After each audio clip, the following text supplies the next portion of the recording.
No programa de hoje, vamos conhecer um projeto de extensão aqui da universidade que tem como objetivo promover a reabilitação fisioterapêutica de pacientes portadores de deficiência visual. A iniciativa é da Faculdade de Educação Física e Fisioterapia, em parceria com a Associação Passo Fundense de Cegos. Você vai conhecer também as áreas de atuação de um profissional formado em fisioterapia. Fique ligado, a Universidade Aberta de hoje está só começando.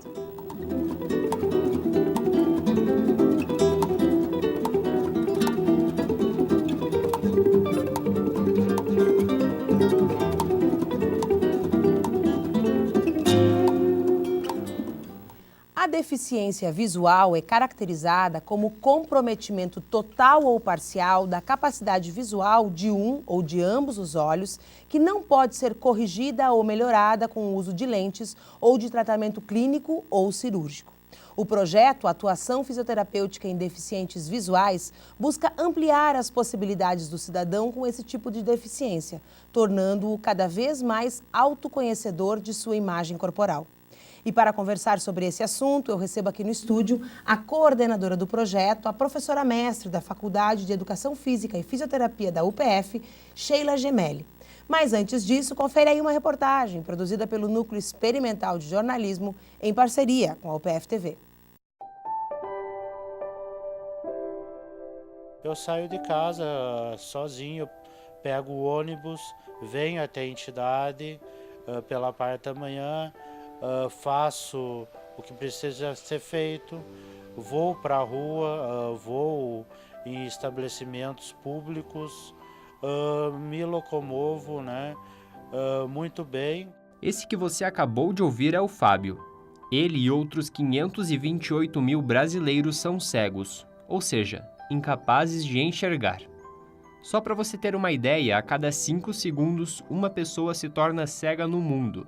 Desde o início da nossa reportagem, 10 pessoas perderam a visão completamente. Eu, depois que perdi a visão que eu enxergava anteriormente, comecei a desenvolver todo esse sistema de localização, direção, né, usando os sentidos remanescentes. Esses sentidos remanescentes são a audição, o tato, o paladar e o olfato. Com essas incríveis ferramentas do corpo humano, o Fábio reaprendeu a viver no mundo à sua volta. Um dos espaços daqui de Passo Fundo que busca a inclusão social das pessoas com deficiência é a Associação Passo Fundense de Cegos, a APACE. Cadastrados na instituição nós temos 219 pessoas, né, de várias faixas etárias, desde a criança até o idoso, e que frequentam mesmo, semanalmente, em torno de 70 a 80 pessoas.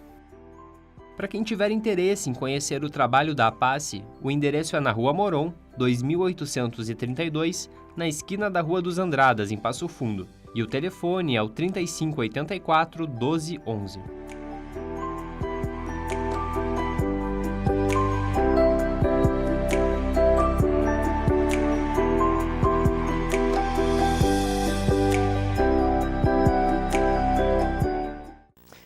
Tudo bom, Sheila? Tudo bem, Diana. Seja bem-vinda ao programa. Obrigada.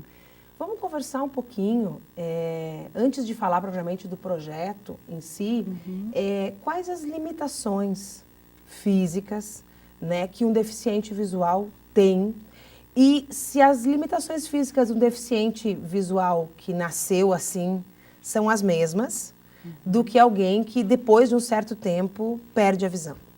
Bom, a gente sabe que a visão ela é uma promotora, né, de integração entre as atividades motoras, sensitivas, perceptivas, mentais. Então, na medida que essas limitações, essas alterações, elas começam a ficar evidentes, tanto congênito ou adquirido, né, vai ter uma alteração em relação à mobilidade, em relação à questão postural, em relação à questão de força muscular, orientação espacial. Então, leva uma série de complicações desse indivíduo. Então, para ele se tornar funcional, né, ele tem que ter quem? O fisioterapeuta para estar aliado, né, nessa função, nessa atividade. Claro que é diferente, né, aquele que adquiriu e aquele que já nasceu, né? Eles têm informações diferentes, né? Porque eles têm informações sobre si mesmos. Informações diferentes. Então, isso é visível na nossa prática, né? Aquele paciente prematuro, né, que nasceu prematuro, que adquiriu uma cegueira, né, congênita, e daquele que por um glaucoma ou por um acidente se tornou cego. Então, a diferença ela é bem significativa e que na prática clínica influencia a nossa atuação também, né? E a partir, então, desse conhecimento e dessa realidade, como o projeto atua? Bom, ele tem 3 pirâmides, né? Então, na verdade, é a promoção, a prevenção e a reabilitação.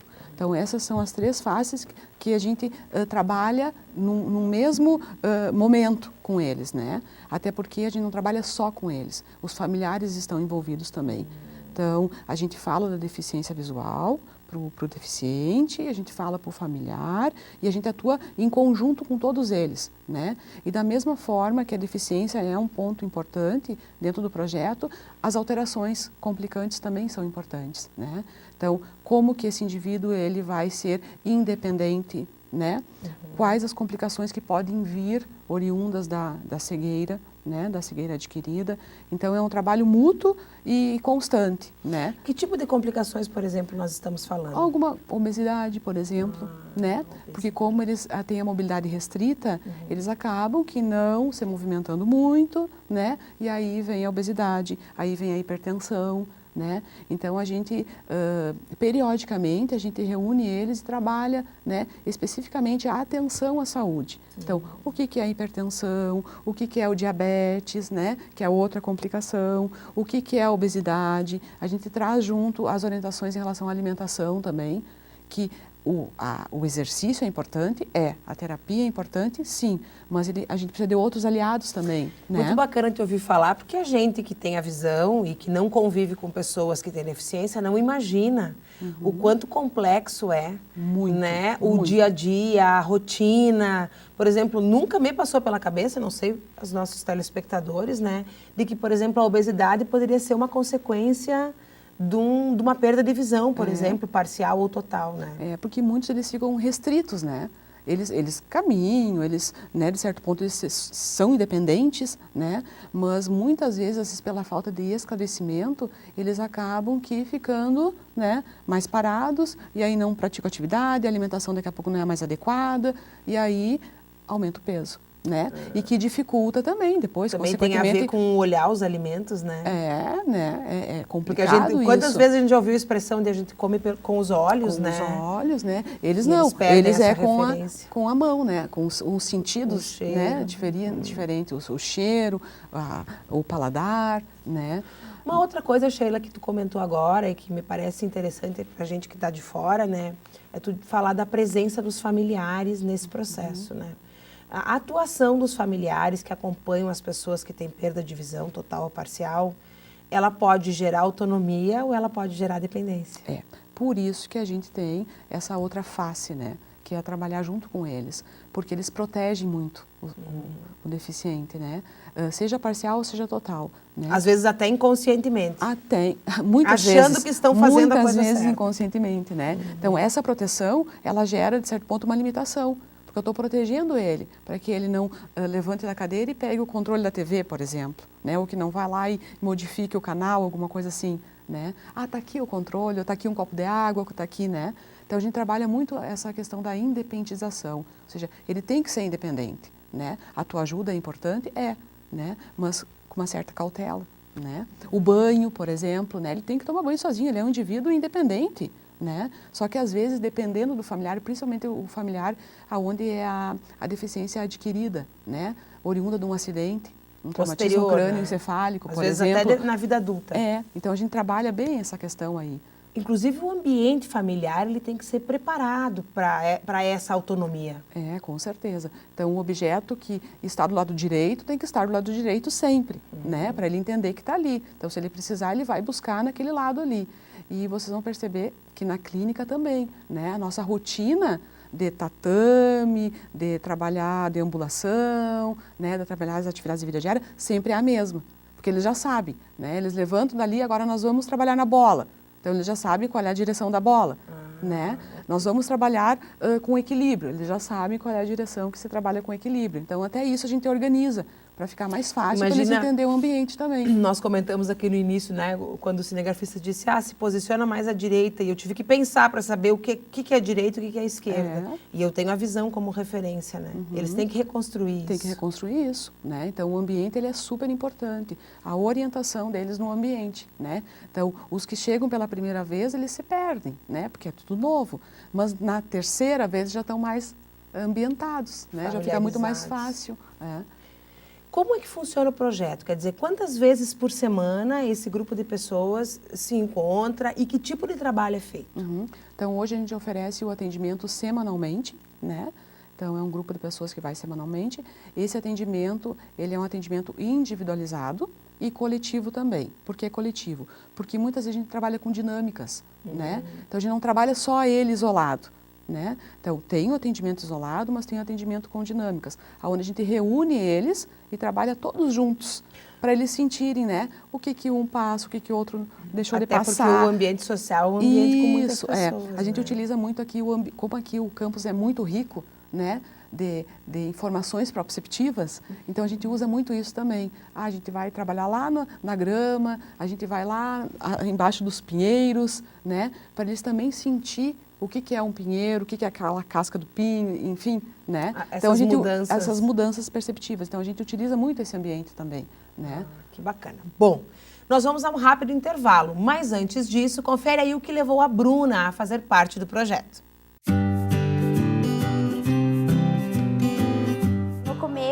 Eu senti muita dificuldade, sim, porque é muito comando verbal, a gente não está acostumado, assim. Tu mostra o exercício para o paciente, aqui não, você tem que descrever, falar o que o paciente tem que fazer. É uma experiência incrível, é muito gratificante. Eu com eles aprendo muito, a coisas assim que tu nem imaginava que eles te passam para ti, entendeu? Como eles conseguem fazer as coisas do dia a dia, que às vezes tu pensa, nossa, é uma coisa tão fácil e para eles é uma grande coisa fazer isso. Conseguir pegar um copo d'água, secar a louça, lavar a louça. Então, a vida ensina muito pra gente, com certeza.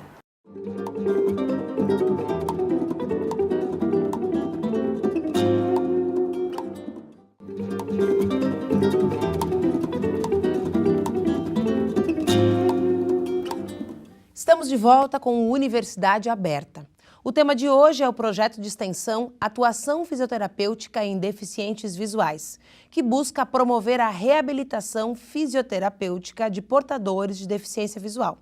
Estamos aqui no estúdio com a coordenadora do projeto, a professora mestre da Faculdade de Educação Física e Fisioterapia da UPF, Sheila Gemelli. Mas antes a gente vai te mostrar algumas das oportunidades e formas de atuação de um fisioterapeuta.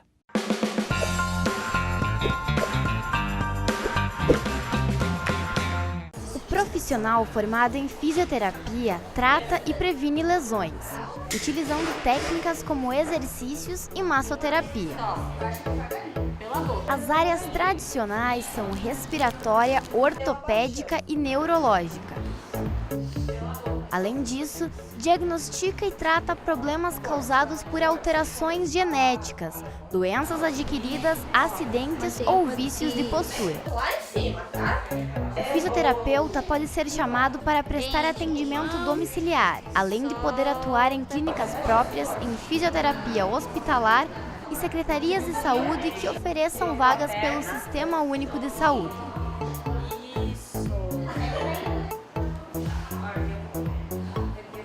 Sheila, quantas pessoas vocês atendem? Hoje está na média de 15 deficientes visuais. Tanto simultaneamente? Parcial, simultaneamente. Tá. Tanto parcial? Tanto parcial quanto total, né? Mas isso varia muito de semestre para semestre, né? Tu me disse que vocês trabalham com grupos também, né? Essa integração entre o deficiente parcial e o deficiente com perda total, como é que ela acontece? Esse deficiente parcial, ele é um ajudante desse deficiente com perda total? Ele é um ajudante, né? Então, assim, a gente percebe muito, isso é muito, muito bom, porque ele diz mais para a direita, mais para a esquerda, olha para frente, sabe? O sentido do olhar para frente, embora ele não vai olhar, né? Ele direciona o colega, né? Então, nessas práticas que a gente faz, geralmente no ambiente externo, tem muito isso, né? O parcial, ele colabora com o que tem o total, Com o total. né? Daí eles mesmos brincam entre eles, né? Olha para baixo, né? Uma coisa muito engraçada, mas eles são muito parceiros. Ai, que Muito bacana. parceiros. E todos eles são vinculados à PACE, Todos são vinculados pela PACE, né? Associação Passo Fundense de Cegos, né? Isso, Passo Fundo. Mas a gente atende coxilha também, então vem os pacientes lá de coxilha para ser atendidos, né? Que bacana. É muito E bacana. são 2 cursos envolvidos. 2 cursos, então a educação física e a fisioterapia, né? A gente faz um trabalho junto com a educação física, utilizando a academia, né? Então, além de todo o processo de reabilitação, aquele paciente que já está habilitado, né? A gente usa a academia como outro recurso, né? Em relação ao fortalecimento muscular, enfim. Então, é uma parceria. Como exercício mesmo. Isso, como exercício mesmo. Até pela questão da obesidade, daqui a pouco, ou pelo preparo cardiovascular, cardiorrespiratório, né? Utiliza a esteira, a bicicleta. Então, os 2 cursos em parceria aí também. Eu vou te fazer uma pergunta e eu imagino que isso deva variar de paciente para paciente, mas eu vou te perguntar de uma média, assim, né? Um paciente que chega e que perdeu a visão há muito pouco tempo, quanto tempo, em média, ele vai levar para se reabilitar? Ou seja, para adquirir um mínimo de autonomia para poder circular em alguns espaços já sozinho, sem depender do acompanhamento de alguém e de se sentir mesmo, eu posso ser autônomo. Isso varia, né, Bibiana? Varia sim. muito de pessoa para pessoa, assim, ó. Não tem um tempo estimado. Por quê? Tem aquele paciente que chega e ele aceitou bem a deficiência, né? E tem aquele que está ali, né? Resistindo. Se adaptando, resistindo, que tem o familiar que está ajudando, né? E ainda pensando que ainda pode, né? Voltar a enxergar. Então, varia muito, assim, um tempo estimado não tem. A gente procura sempre, assim, trabalhar o mais rápido possível para ele se tornar independente, né? Para ele não precisar que ninguém ajude ele a tomar banho, a comer, né? A sair para fora da casa, enfim. Mas não tem um tempo estimado para delimitar isso, né? E esse tempo de convívio, o projeto existe desde quando, Sheila? 2013. 2013, são 5 anos de projeto. 5 anos de caminhada aí. Nesses 5 anos de projeto, depois de passar por esse processo e adquirir uma certa autonomia, eles saem sozinhos à rua, por exemplo? Saem sozinhos à rua, né? Saem sozinhos à rua, mas é aqueles sozinhos casa UPF. Eles vêm para cá sozinhos? Eles vêm sozinhos, né? Então, casa UPF. Por quê? Orientação espacial. Eles sabem o trajeto que eles têm que vir, né? E, inclusive, a gente faz um treinamento com eles. Desceu do ônibus ali na parada, né? Para que lado que tem que ir? Para a direita, para a esquerda, subir aonde? Né? Até chegar na clínica. Então, toda essa orientação... Por isso é importante também a sinalização do campus, né? A sinalização, nossa, isso aí é... Esses trilhos no chão que a gente tem, que às vezes as pessoas não sabem para quê, né? E a gente faz o treinamento com eles e não é fácil, sabe? Eles se perdem, a guia sai do trilho e aí para onde é que vai, né? Então, esses trabalhos externos e coletivos que a gente faz realmente é para isso, né? Para ele conseguir sair, para ele conseguir vir sozinho, né? Para ele não precisar do familiar, mas não é fácil, né? A PACE tem muitos associados, né? E vocês estão atendendo 15, diz que isso varia muito de acordo com o semestre. E todo esse outro universo que não é atendido. Eu vou te perguntar, não é atendido porque às vezes não se tem capacidade de atender todo mundo mesmo, ou porque muitos resistem em procurar o atendimento? Muitos resistem em procurar o atendimento, né? Ou daqui a pouco um pequeno percentual não sabe disso. Né? Até em reunião com a PACE mesmo, a gente solicitou que seja mais divulgado, né? E que ele tenha que ele venha fazer, porque isso é importante para ele, né? Para ele ser independente, né? Agora eu quero te perguntar um pouco do ponto de vista do aluno, né? Que se junta ao projeto e aí como voluntário ou bolsista de extensão começa a trabalhar com esse público, pontualmente com essa questão, né? Que isso é um diferencial na formação do aluno. Um diferencial muito grande, né? Muito grande. E eles relatam mesmo, né? Que quando eles iniciam o primeiro contato com eles, anteriormente eu já faço uma dinâmica, né? Onde eu fendo eles e vou trabalhar dentro da clínica, com eles. E depois disso a gente faz uma dinâmica, uma rodada, e eles me dizem, nossa, que difícil, né? Então, assim, ó, isso é uma experiência, né? A segunda, que é a mais importante, é o contato com o paciente. Então, eles sentem, eles aprendem, é gratificante, né? O quanto eles aprendem nessa troca. Eles ensinam muito mais para o aluno do que o aluno ensina para eles, né? Se for ver. Porque a dificuldade, ela vem, e aí, daqui a pouco ele vai elaborar um exercício, só que ele não elaborou pensando que ele não vai conseguir fazer. Né? Ele elaborou pensando que vai dar tudo certo. Isso, que vai dar tudo certo, né? E naquele momento ele tem que elaborar outro exercício e vai ter que fazer com ele, né? Então, essa troca de informações é muito importante, né? Esse deficiente que vem para nós, esse deficiente visual, pena que não é uma gama muito grande, né? Porque daí poderia estar na graduação mais presente, né? Hoje é um projeto de extensão, mas eles relatam para nós que realmente eles aprendem muito, né? E é uma perspectiva da fisioterapia que a gente regularmente, quem é leigo, quem não é da área, não pensa sobre isso, né? Né? Tu pensa que a fisioterapia é quando tu quebra alguma coisa e tem que reabilitar. E aí tu vai lá fazer um exercício de reabilitação de uma articulação, de alguma coisa assim. E não com um impacto social tão grande, né? Isso, né? Porque às vezes você depara, nossa, pega no bastão. Mas como pega no bastão? Né? Como é que eu tenho que mostrar para ele? Como é que eu tenho que conduzir uma sessão fisioterapêutica? É totalmente diferente, né? De um paciente que fraturou, de um paciente que está com uma doença respiratória daqui a pouco. Então, o quanto enriquece, né? A prática, o raciocínio clínico do acadêmico, do bolsista, em estar ali com o paciente, né? E é pensando no aluno que nós vamos ouvir a Tainara. E ela vai nos contar o que a levou a participar do projeto. O projeto me proporcionou muitas experiências, porque você começa a conviver com pessoas que, mesmo tendo limitações, a gente vê que os problemas da gente acha que é um problema e não é.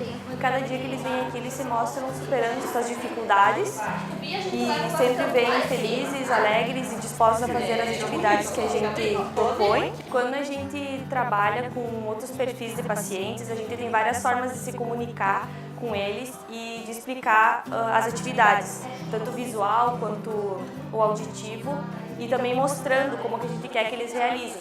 E com os pacientes com deficiência visual foi um desafio, porque a gente tem que fazer com que eles entendam só pelo toque e pela audição. Professora Sheila, a gente fica pensando em todas essas questões que tu trouxe para nós, né? Sobre, por exemplo, que tu disse, como que eu ensino a pegar no bastão? Como que o deficiente visual volta para o seu percurso quando ele, por alguma razão, se desvia desse percurso? E a gente fica pensando como uma cidade tem que estar preparada, fisicamente preparada, ter espaços para receber esse público, né? E não está, né? Claro que hoje em dia é bem mais, mas é muito carente disso, né? Isso que limita eles de estar em casa e não sair para a rua, né? Porque ele precisa de uma terceira pessoa para conduzir ele. Embora a gente saiba, né, que tem muitos que são independentes, que eles metem a cara e vão, né? Mas tem muitos que têm receio. E aí tem que ter a terceira pessoa para estar ali do lado, né, guiando, conduzindo. Né? E aí vem uma pergunta do ponto de vista mesmo da reabilitação, né? Qual é o papel dessa pessoa, desse guia? Conduzir, né? Mas conduzir de que forma? De que forma que o deficiente visual ele tenha condições, né, de saber se ele vai para a direita ou para a esquerda, né? Então, tanto é que a pega, né, quando a gente orienta... Pega. A maneira de pegar. A maneira de pegar é diferente, porque às vezes as pessoas não sabem, vão lá e agarram eles, né? E aí já é uma forma que não pode acontecer. Eles têm que ir, e a terceira pessoa tem que guiar, né? Mas ele tem que ter a intenção de ir para a direita, para a esquerda, ir reto, enfim. Quer dizer, né? E quem guia tem que respeitar isso. Apenas evitando que ele se bata em algum lugar. Isso, né? Mas ele tem que ter o discernimento de ir, né? Porque é orientação espacial, né? Eu tenho que estar orientada nesse ambiente. Se o guia for muito condutor, do ponto de vista de levar mesmo, ele acaba tirando essa autonomia. E daqui a pouco também a velocidade da deambulação, né? Tem algum guia que pode caminhar muito rápido e o deficiente visual não consegue caminhar rápido. Então, tem toda uma... É muito complexo isso, né? Então, por isso que sempre quando o paciente vem para nós, a gente faz uma avaliação bem detalhada, né? Pra Individual. Saber, individual. Para a gente avaliar a força, avaliar o equilíbrio, como que ele está nessa mobilidade, do sentado e levantar, do caminhar, do rodar para um lado, do rodar para o outro, né? Para depois ir orientando o familiar, e conduzindo, e informando, né? Como que é a melhor forma para não deixar ele dependente, mas também não deixar com que ele caia, né? Por falta de acessibilidade. Sim, né? sim. E aí tem o guia para isso, Tem né? o guia Para pra dar isso, esse suporte. Uhum. Mas a gente não deveria precisar do guia. Não deveria precisar. Até porque eles têm o guia, né? Eles têm. A guia. A bengalinha, sim, a guia. Exatamente. Né? Sheila, se alguém estiver nos assistindo e porventura pense, poxa, eu podia fazer parte desse projeto, qual é o caminho? Procura a universidade, procura a PASSE? Qualquer deles, né? Pode ser direto à universidade, então diretamente na clínica de fisioterapia, tá? Da instituição, vai ligar 3316-8495 e aí vai estar agendando, né? Tá. Então a secretária vai estar ali me passando o nome e eu já vou estar chamando. Fazendo os agendamentos. Já fazendo os agendamentos. Ou diretamente com a PASSE, que a PASSE também, né, está passando para nós, os que estão precisando, então a gente também E o projeto ainda tem capacidade de receber pessoas? Tem. Varia, às vezes, de semestre para semestre, até porque os bolsistas, às vezes, também, né, tem bolsistas voluntários e PAIDEX, né? Só que daqui a pouco, pelos horários que eles têm das outras práticas, né, fica mais restrito, mas sempre a gente dá um jeito. Tá, joia. Que bacana. Sheila, obrigada por ter vindo no programa e compartilhado essa experiência super legal com a gente. Eu que agradeço. Muito obrigada. Bom, e você, se gostou, pode assistir às nossas reportagens no site nextjor.com.br e nossos programas estão na íntegra disponíveis no canal do YouTube. Estaremos de volta na semana que vem. Eu espero você. Até lá!